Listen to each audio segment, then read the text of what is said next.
Yo tout le monde, c'est Mister Marvel et bienvenue dans cette nouvelle vidéo. Ça y est, on l'attendait tous. Après 6 ans d'absence au cinéma, Deadpool revient et débarque dans le MCU avec ce nouveau trailer magnifique de Deadpool and Wolverine, le titre officiel de la suite de Deadpool 2. Vous l'aurez compris, on va résumer le trailer du seul Marvel de l'année 2024 et possible sauveur du MCU. Il y a énormément d'éléments à analyser dans cette bande-annonce, il y a différents indices et ça amène à pas mal de théories et je pense que la majorité l'a deviné, ça prépare directement à Avengers Secret Wars, qui, je rappelle, sortira en 2027. Entre l'arrivée du TVA, l'intervention des X-Men, le duo de choc de Wade Wilson et de Wolverine et du Marvel Jesus, ce film va être une pure dinguerie. Et déjà, quel plaisir, mais alors quel plaisir de voir ce trailer. Je pense que c'est l'un des rares projets Marvel depuis Endgame qui hype littéralement tous les fans du MCU et qui met tout le monde d'accord, je pense, et il aura son grand succès à mon avis, et c'est même sûr. Bref, on va en parler tranquillement, installez-vous confortablement, défoncez le pouce bleu, abonnez-vous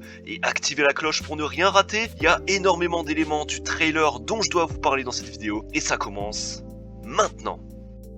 Bon, déjà on commence avec la scène où il y a une partie de l'équipe de la X-Force du deuxième film, et pour la plupart revenus à la vie grâce au retour dans le temps de Wade, où ils se retrouvent tous ensemble pour l'anniversaire de Wilson. En effet, on y retrouve Peter, Shatterstar, Buck, mais aussi Negasonic, Yukio, Dopinder, Colossus, Blind Hal et évidemment Vanessa, qui l'a sauvé en remontant dans le temps. Mais il y a des membres manquants comme son pote Weasel, Domino évidemment, ou encore Cable. Mais ces deux derniers, je pense, en tant que caméo, auraient pu leur coûter cher à Marvel, donc c'est peut-être pour ça qu'ils sont pas apparus dans ce film.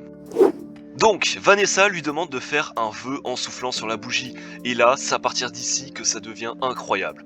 On toque donc à sa porte et le TVA débarque. La rumeur sur l'apparition du TVA est bel et bien réelle, et perso, je ne m'y attendais pas, j'étais vraiment bouche bée en vrai. Comme beaucoup de fans, je pense, avec donc des soldats qui ont un tout nouveau look, et là aussi, c'est un détail très important, ça nous montre donc l'après Loki.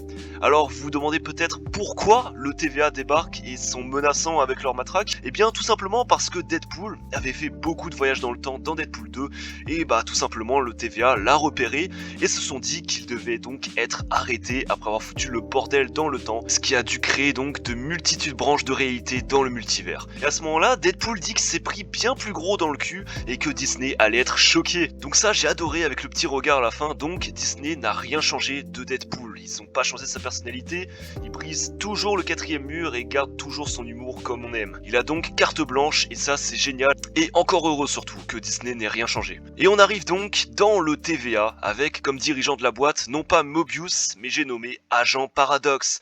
L'acteur Owen Wilson ne pouvant pas jouer apparemment dans le film malheureusement a été remplacé par Matthew McFadden. Mobius devait être à la place de Paradox dans cette scène qui n'est pas si dérangeant que ça au contraire. Alors on peut voir justement dans ce dialogue que Deadpool n'est pas du tout menotté, contrairement à Loki dans la série de la saison 1, ce qui veut dire que beaucoup de règles ont changé au sein du TVA depuis l'arrivée au pouvoir de Loki dans la saison 2, et que les arrivants au TVA ne sont donc plus menottés. Ou alors ça pourrait être très bien une autre TVA d'un autre univers, mais bon ça j'y crois moyen, je pense que c'est vraiment l'après Loki.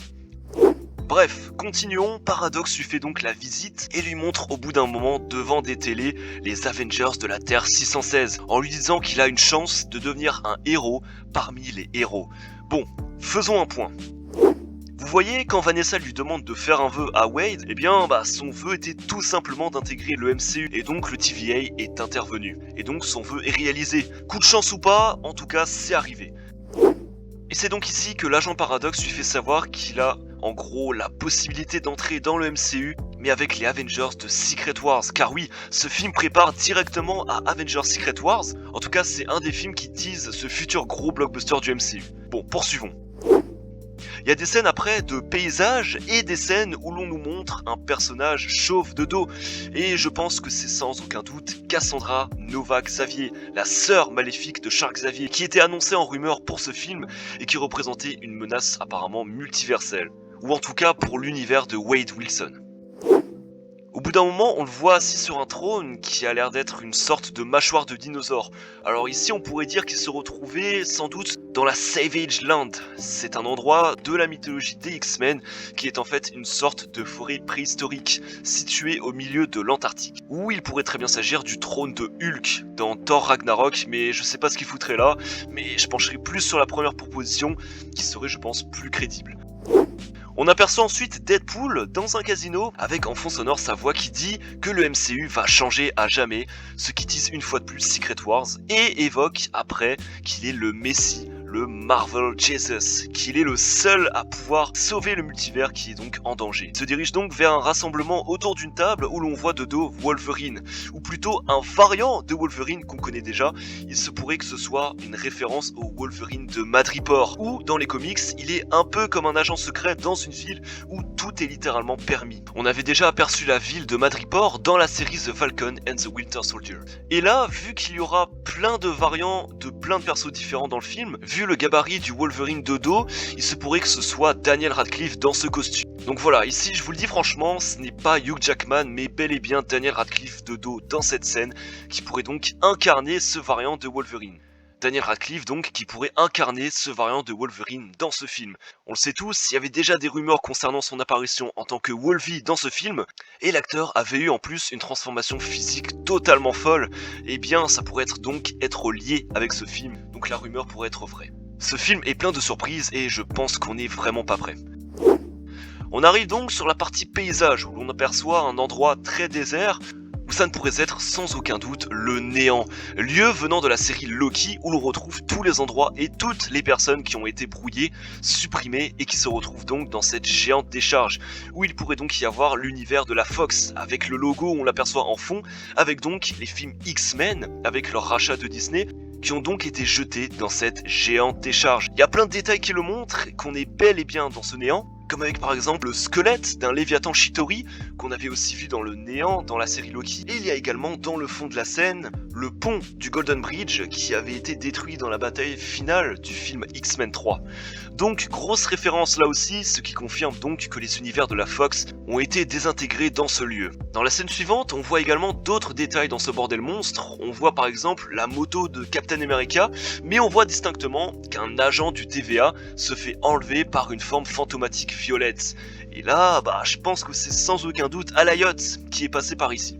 Dans le néant, donc, il pourrait y avoir la sœur jumelle de Charles Xavier, que j'avais dit tout à l'heure, Cassandra Nova Xavier donc, et il y avoir également Pyro, et c'est bel et bien lui dans le trailer, vous l'avez sans doute reconnu, vu qu'il faisait partie aussi de l'univers de la Fox avant, il était donc dans X-Men 1 à 3, il pourrait se retrouver lui aussi dans le néant, et à mon avis, on va retrouver plein de personnages comme lui, ça c'est sûr, et on va pas en manquer. Et il n'y avait pas que les X-Men dans la Fox, il y avait aussi les 4 Fantastiques, Ghost Rider ou encore Daredevil des années 2000.